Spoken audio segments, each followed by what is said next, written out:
Hi there, welcome back. So, there are 12 tenses in English grammar, but have you noticed that out of those 12, 4 tenses are such that passive voice is not really possible in all those 4 tenses. So, we have got 4 examples based on 4 tenses. They have been learning tense for a while now, present perfect continuous. They had been practicing hard before the final match last year, past perfect continuous. We will have been planting trees there from next month onwards, future perfect continuous tense. And the final one, he will be leading the team this season, future continuous. So what's the problem with the verbs in these 4 sentences? So there, have been learning, had been practicing, will have been planting, will be leading. Now, at first glance, it is quite evident that out of these verb patterns, if we take the initial parts, have been, had been, will have been, and then will be, they are already the passive versions of present perfect, past perfect, future perfect, and future indefinite. And then we have to remember another major factor, and that is, in order to fulfill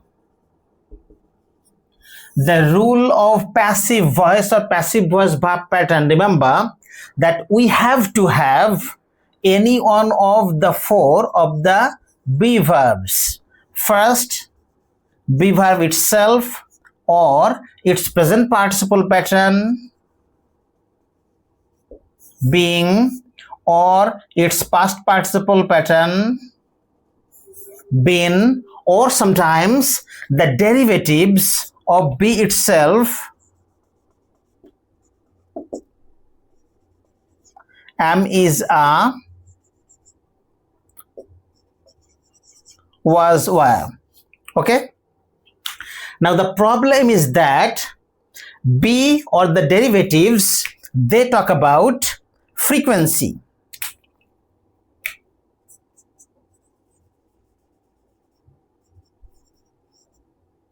Okay, be also talks about frequency.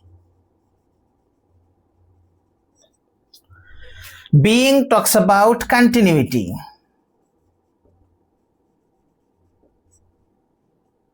Been talks about completion.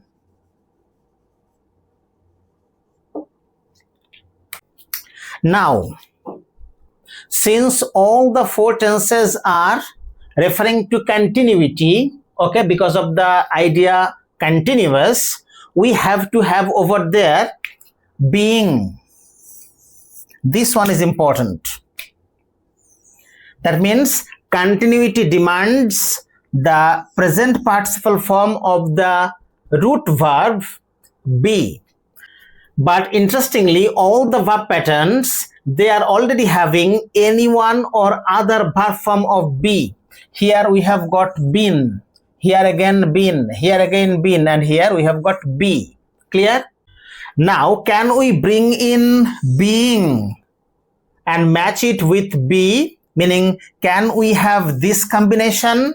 Or can we bring in being to match with been to have this combination?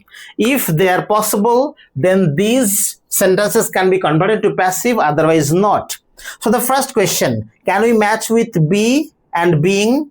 Now be indicates frequency, being indicates continuity. That means, can we imagine an action which is at the same time referring to continuity and frequency?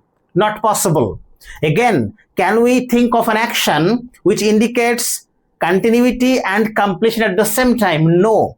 That's why we see that these combinations, be and being together, is a mismatch. Similarly, being and been is again a mismatch. That's why we can't bring in the idea of continuity in these 4 tenses.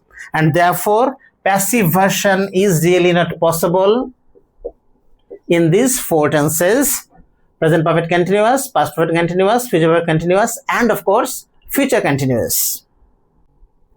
So I hope it is now pretty clear to you why we don't get exercises of active voice, passive voice conversion on the basis of sentences in these four tenses. Okay, so that's all about this video today. Keep watching, and I'll be back with many more videos like this one, where I'll be discussing the subtleties of English grammar so that you can really understand the whole concepts and get better in order to serve yourself and your motherland in the long run. Thanks for watching.